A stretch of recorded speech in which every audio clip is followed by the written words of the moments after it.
प्यारे विद्यार्थियों, आज हम बीए पार्ट फर्स्ट ईयर में सेकंड पेपर में एम.एन. रॉय का नव मानववाद पार्ट 2 के बारे में पढ़ेंगे। पहले हमने मानववाद की व्याख्या की बात भी करी थी और आज हम नव मानववाद में इसके चरण क्या है और इसकी विशेषताएं क्या हैं और व्यक्ति के बारे में एम.एन. रॉय ने क्या कहा है। मुझे उम्मीद है कि जो मेरा पहला वीडियो था उसको आपने अच्छी तरह से पढ़ा होगा, समझा होगा, और यदि आपको किसी तरह का ऑब्जेक्शन भी लगता है तो व्हाट्सएप ग्रुप में आप अपनी जो जिज्ञासाएं हैं, क्यूरियोसिटी है, वो आप पूछ सकते हैं। तो हम आगे चलें। तो नव मानववाद राजनीति दर्शन में एक विचारधारा के रूप में व्यवस्था का केंद्रीय तत्व और अंतिम साध्य मानता है। किसको मानता है? मानव को। तो मानववादी विचारों का परिवर्तन से पूर्व अनेक विचारकों ने इसका जो प्रतिपादन किया था और मानववादियों ने मानव को अपने मानववाद का केंद्र बिंदु बनाया। इसका मतलब यह है कि हम जब किसी राज्य का अध्ययन करेंगे तो उस अध्ययन में मानव केंद्र बिंदु है और उसके चारों तरफ धुरी घूमती है। क्योंकि जो मानव है वो क्रमशील है और ये विश्वास भी व्यक्त किया है कि मानव ही मानव जाति का मूल है और मानव ही प्रत्येक व्यक्ति का मापदंड है। यदि एक राज्य में मानव निवास करते हैं तो राज्य सरलता से आगे बढ़ेगा, अन्यथा राज्य का कोई भी औचित्य नहीं है। मानववादी विश्व बंधुत्व के आदर्श पर बल देते हैं और उन्होंने इसीलिए वसुधैव कुटुंबकम जो कुटुंब है उसकी बात करी है। ये था आपका नेक्स्ट। उसके नेक्स्ट में मानवतावादी स्वहित से अधिक परहित को महत्व देते हैं। इसका मतलब ये है कि वो स्वयं के लिए कार्य न करके दूसरों के लिए बने हैं, दूसरे के कार्यों को आगे बढ़ाएंगे। वह मानव पशु के समान है जो केवल स्वहित पे काम करता है। यानी मानव और पशु का यहाँ पर यही मतलब है कि पशु केवल अपने लिए जीता है और मानव अपने लिए और प्लस दूसरों के लिए भी जीता है।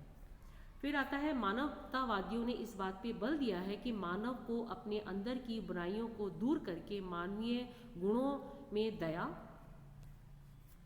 प्रेरणा, प्रेम, मानवता, दानशीलता, परोपकारी, अहिंसा और विकास, इन सब पे बल देकर उसके विकास पे जोर दिया है। मानवतावादियों ने नैतिक स्वतंत्रता पर बल देते हुए इसे मानव का प्रेरक तत्व बतलाया है। तो ये था नव मानववाद, जो नव मानववाद है वो उसके सिद्धांत। अब मानवतावादी के पक्ष में तर्क दिए हैं और तर्क यानी उसके गुणों की बात भी करी है और उसके पक्ष में तर्क भी दिए हैं। ये मैंने चार्ट के माध्यम से बताया है और चार्ट में ये मैंने बताने की कोशिश करी है कि ये जो पॉइंट्स हैं इसमें मानवतावादी के पक्ष में और उसके गुणों की बात करके मानव को एक केंद्रीय अध्ययन का विषय वस्तु माना है। पहला था इसका मानव का विकास, लोकतंत्र का समर्थन। यानी मानवतावाद की जब हम बात करते हैं तो पहला पॉइंट है मानव का विकास, दूसरा है लोकतंत्र का समर्थन, यानी उसके पक्ष में कौन कौन से तर्क दिए जाते हैं। फिर है विश्व शांति का समर्थन, मानव का दृष्टिकोण, सांप्रदायिकता का विरोध करना, आतंकवाद, नक्सलवाद का विरोध करना और हिंसा से मानव को परे करना। ये इसके मुख्य बिंदु हैं जो 7 भागों में विभक्त किए हैं।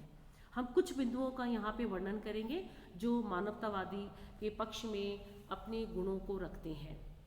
तो हम जब इसकी बात करेंगे तो पहली बात है कि मानव की सत्ता का केंद्रीय महत्व क्या है, यानी मानव का विकास और उसकी सत्ता का।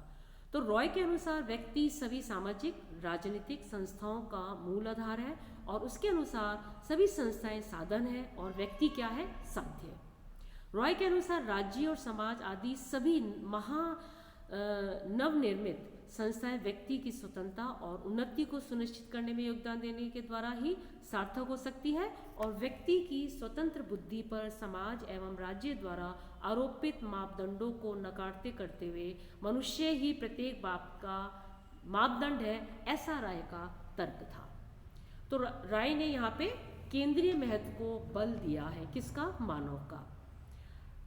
फिर इन्होंने मानव स्वभाव की सकारात्मक व्याख्या भी करी है, यानी मानव का विकास तो चल रहा है, उसमें केंद्रीय बिंदु भी मानव है और कुछ उसकी सकारात्मक व्याख्या भी करा है। इसको हम 2 लाइनों में समझेंगे कि उन्होंने इस बात का खंडन किया है कि मनुष्य स्वार्थी है। उनका कहना है कि वह आध्यात्मिक और सामाजिक बाध्यताओं के अधीन ही अपना नैतिक आचरण करता है, ऐसा जो एम.एन. रॉय है उनका कहना है। इसके साथ ही उन्होंने जब मानव की बात करी है तो मानव और पशु में क्यों अंतर है, क्योंकि पशु में बुद्धि नहीं होती है, मानव में बुद्धि होती है। तो कहने का तात्पर्य यह है कि एम.एन. रॉय ने मानव की जो विवेक और बुद्धि है उसका भी समर्थन किया है, यानी उसमें उन्होंने आस्था व्यक्त की है।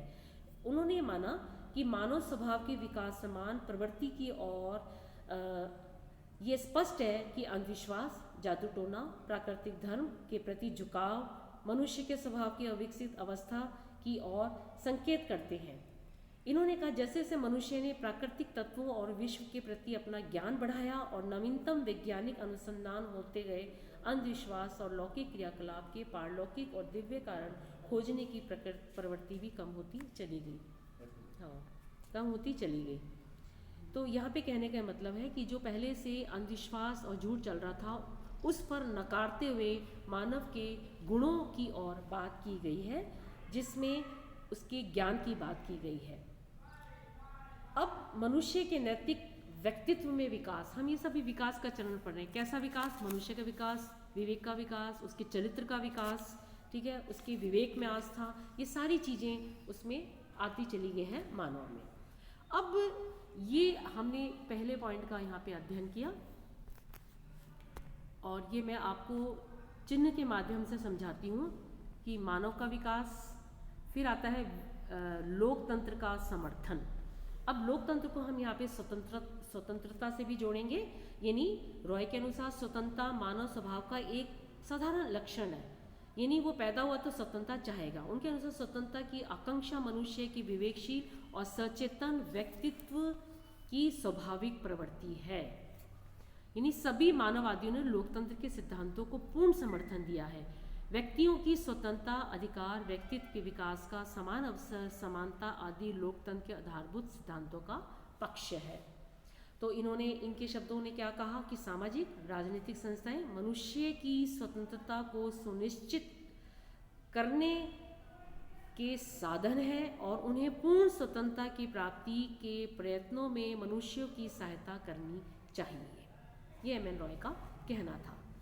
अब नेक्स्ट जो आता है विश्व शांति और मानव का दृष्टिकोण विस्तृत होना, यानी विश्व शांति का समर्थन करना और मानव का दृष्टिकोण बड़ा होना या विस्तृत होना या उसकी भावना होना। तो रॉय ने मनुष्य को राष्ट्रीयता के बंधन से मुक्त करके विश्व बंधुत्व के आदर्श का प्रतिपादन किया और उन्होंने मानव मात्र की सार्वभौम एकता को मानव मात्र की सांस्कृतिक उन्नति का आधार माना है। अर्थात राष्ट्रवाद एक संकीर्ण विचारधारा है जो मानव मात्र की विश्वव्यापी एकता के मार्ग में बाधक है। उन्होंने क्या कहा?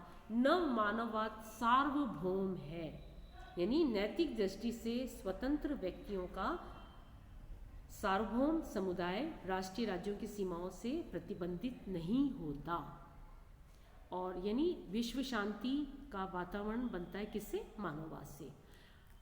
अब सांप्रदायिकता का विरोध और नक्सलवाद, इन दोनों का उन्होंने रॉय ने विरोध किया है। उन्होंने क्या कहा? नक्सलवाद जैसी गतिविधियों का सफाया शक्ति और बल से नहीं बल्कि मानववाद की शिक्षा के द्वारा दूर किया जा सकता है। और लास्ट में कहा हिंसा से मानव को परा रखना, यानी जब मनुष्य अपने लिए दूसरों के लिए काम करता है तो इसमें हिंसा का कोई स्थान नहीं है और मनुष्य में नैतिक गुण विद्यमान होते हैं। मानवतावाद से मनुष्य के अंदर की पाश्विक प्रवृत्ति का नाश होता है और मनुष्य हिंसा से दूर होता है। ये उन्होंने लास्ट पॉइंट बताया था, हिंसा से मानव को परे रखना। ये तो इसके पक्ष में तर्क। अब मानवतावादी के जो विपक्ष में तर्क है या उसके दोष हैं या उसकी जो आलोचना है वो क्या है, तो इसके बारे में कहा जाता है, ये कहा गया कि मानवतावादी व्यक्ति को आवश्यकता से अधिक महत्व देता है और व्यक्ति सदैव अपने हितों का सर्वोत्तम निर्णायक नहीं होता। राज्य के बिना व्यक्ति का कल्याण संभव नहीं है। ये बड़ी इंपॉर्टेंट बात इन्होंने कही है। अतः राज्य साध्य और व्यक्ति साधन है, यानी कहने का मतलब है कि व्यक्ति को अपने विकास करने के लिए राज्य की आवश्यकता पड़ती है और राज्य, और यहाँ पर उन्होंने व्यक्ति को साधन माना, राज्य साध्य है और राज्य के बिना व्यक्ति का कल्याण संभव नहीं है। तो जो व्यक्ति है वो राज्य के लिए बना है, राज्य व्यक्ति के लिए बना है। यदि हम यहाँ पे कंक्लूजन निकालें तो राज्य साध्य और व्यक्ति साधन है। यानी जब राज्य अपना विकास करेगा तो व्यक्ति को साधन के रूप में उसका प्रयोग करेगा। तो मानवतावादी दर्शन, फिर हम नेक्स्ट में आते हैं। मानवतावादी दर्शन भौतिकता से कम अंतरात्मा से अधिक संबंधित है। इसका संबंध मनुष्य की भावना से है।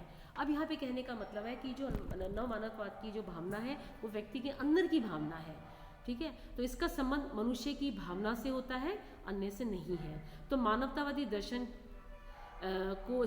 जो मानवतावादी दर्शन है उसका स्पष्ट प्रवर्तक मानवतावादी नहीं है, ये इसके आलोचक कहते हैं।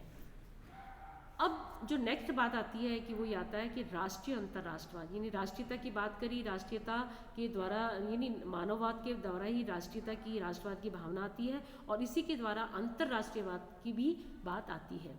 तो रॉय मनुष्य की व्यक्तिगत स्वतंत्रता के साथ साथ अंतर्राष्ट्रवाद के भी समर्थक रहे और उनका विचार है कि वर्तमान युग में मानव समाज के समक्ष सबसे बड़ी समस्या विभिन्न राष्ट्रों के नागरिकों में संकुचित राष्ट्रीयता की तीव्र भावना है, जो उन्हें संपूर्ण मानव जाति के कल्याण के लिए सोचने और प्रयास करने से रोकती है।